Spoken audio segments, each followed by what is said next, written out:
Hi there and welcome to another IronWorks Brewing video. On this video we are going to close transfer the Mangrove Jack's Czech Pilsner that I did on the 24th of October, and we're going to go into a Kegland Oxybar.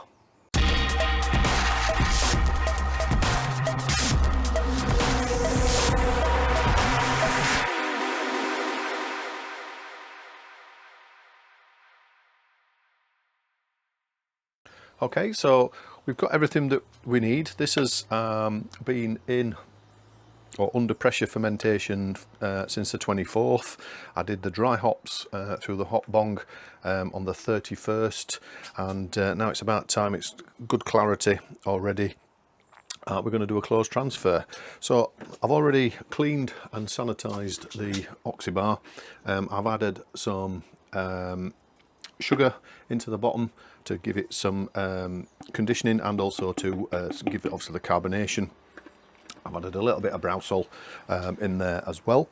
And the other things that we need, we've got a couple of lines that we need, and we've got a liquid line. Obviously again, it needs to be long enough to get from there to there, and we've also got a gas line which will be basically doing the full loop. So the pressure that's in here, I pressure fermented it at around about 12 psi. I've dropped the pressure down to 10, and everything is pretty much ready to go. These have been sanitized, and they've got currently they've got Star San actually in the lines. I'm going to purge those in a second with CO2. The Oxybar itself, that's been cleaned, sanitized, and is ready to go. Like I said, I've added some priming sugar in there for the conditioning phase of it. That's also been purged of CO2. Whoops! I've purged it through the gas line. I've also purged it through the liquid line as well.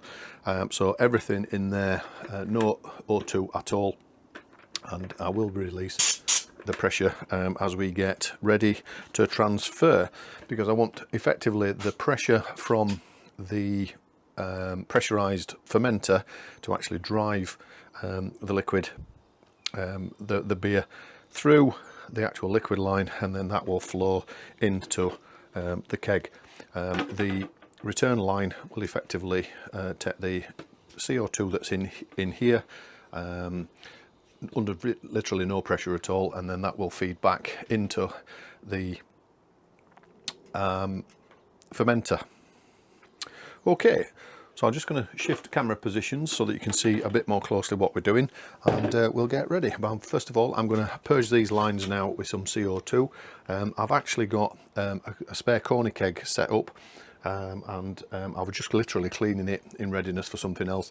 I've purged that with CO2, so I'm going to use that to clear out my lines.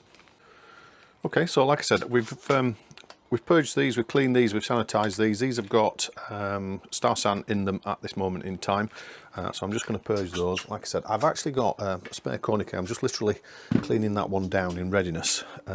So I will use that and the CO2 that's in there at this moment in time to purge these. So I'll just hang that on there. We'll put that onto the inlet, and I've got literally a keg post. I don't know if you can see that keg post. It's dead handy because it means that you can very easily, because trying to get your finger in there and doing that is a bit of a pain.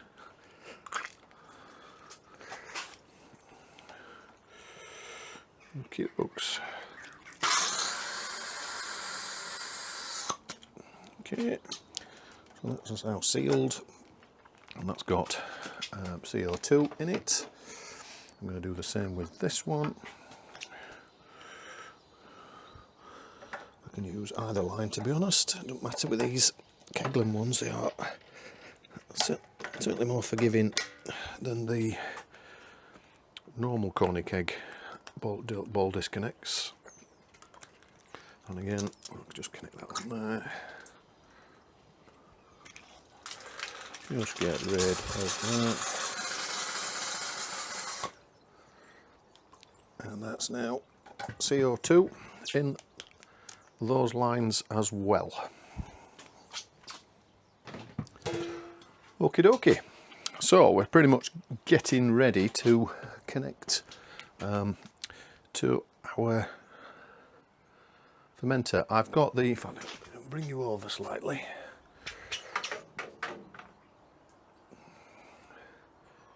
So we've got the Fermzilla pressure fermenter, we've got the spunding valve on, which I'll disconnect in a second, and then we'll start to do the connections.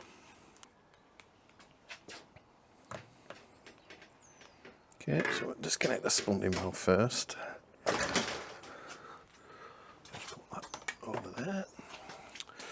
Then we're going to connect the beer outline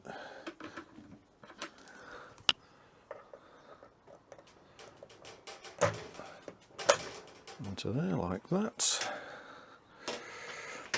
And we connect that. Before we do that, we'll just release any final bit of pressure in here.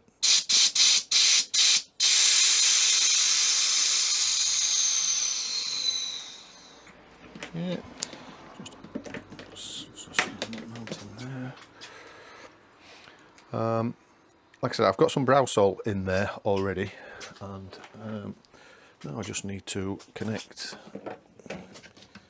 the gas onto here and onto the gas off there.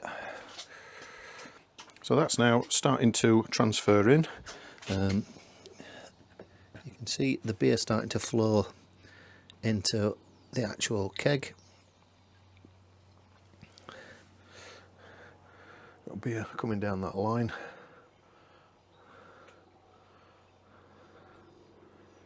And that's slowly starting to drop.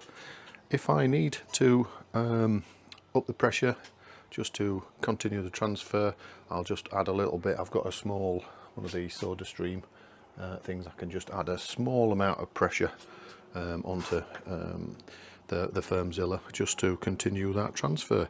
But all looking good so far. Tried not to disturb too much. We've also got a little bit of yeast in there. I did add a little bit of brow salt, like I said, into the keg, but that's looking pretty good and working nicely.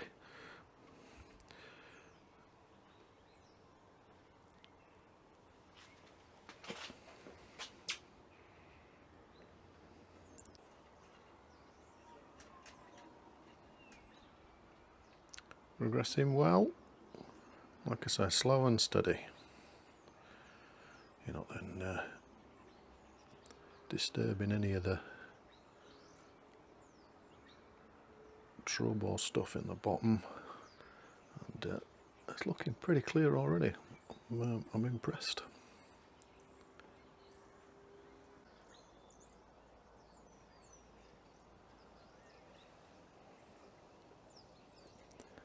Must admit, this is one thing about the oxybars in terms of where they are in terms of the fill level, that is better than the Corny kegs. I know you can weigh them, and I know there's also some stickers that you can get on the side, but it's quite cold out there at the minute, so I don't think they work very well. But you can see the line of the beer. Very little disturbance as well, which is good. We're just on the just under 10 now, and like I said, slow and steady.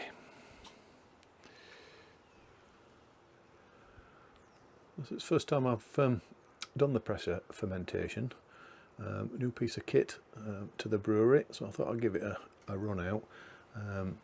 Bit disappointed. I did do a video in actually starting it, but unfortunately for some reason it either didn't save or got corrupted or something. So I thought I'd do the close transfer, because that's something else I've been wanting to do. I've done a video recently that's it went a close transfer in its absolute sense, but it was probably as close as you're going to get from a normal sort of non-pressurized fermenter, this one over here, and that worked quite well. And there'll be a tasting video coming up on that one, probably next couple of weeks. That was the oil for the neck. So if you like this kind of stuff, please do like and subscribe, and it does help, and thanks to all the recent subscribers, and thank you to all those that have been commenting. It's really good to get that level of engagement, so I really do appreciate it. And right, we'll crack on a little bit further. This has got probably about another 15-20 minutes before it's finished, and I'll come back to you in a sec. Okay then, so we'll do a quick recap in today's video. What we've done is we've close transferred from our Fermzilla into an Oxybar, 19 litre Oxybar. There's a little bit left to go, but I thought I'd just go through the final bits. Process I went through is obviously you've got a gas line, you've got a liquid line. Both gas and liquid lines were cleaned and sanitised, and Star San run through them. I then purged both with some CO2. I used a spare keg that I was just literally cleaning, and then put some pressure in that, and then was able to obviously purge that first, but obviously I was able then to run a bit of CO2 into both these lines, so that cleared that out. I cleaned and sanitised the Oxybar. That was all done, ready to go, and then cleaned, sanitised, chem sand, Star Sandy type stuff, give it a good swill round. I added some priming sugar and a little bit of browsol into the keg, so we'll get some keg fermentation going in there, secondary fermentation, just to give it a bit of carbonation. I'm going to stick that into my fermentation fridge. I've got a few bottles of the dry stout in there at this moment in time, and so that I think is set to about 18 degrees, which is great. And so yeah, so we then purged the Oxybar, got rid of all the oxygen, and then we purged it through both the gas line and also the liquid line. So it was literally CO2 all the way inside here. We got rid of the main pressure, just a little bit left in there, connected the liquid line and then connected the gas line. And then we started effectively the fermenter itself. That was set at 10 psi. I'd fermented at around about 12.5, 13 I think, and dropped that to 10 psi. That's now effectively transferred all of that fantastic Czech Pilsner through and on, and you can see there's some other trub in the bottom in there. That's where the hoppage was from the hop bong at the top. All new kit to me, so it's been a very interesting process. Like I said earlier, I did lose the video unfortunately, but I'll certainly be doing some more, so I'll certainly post them on there and my experiences as well of using it. But we're pretty much there or thereabouts. There's a little bit left, but we're now down into the grotty stuff, and I definitely don't want to be pulling any of that through.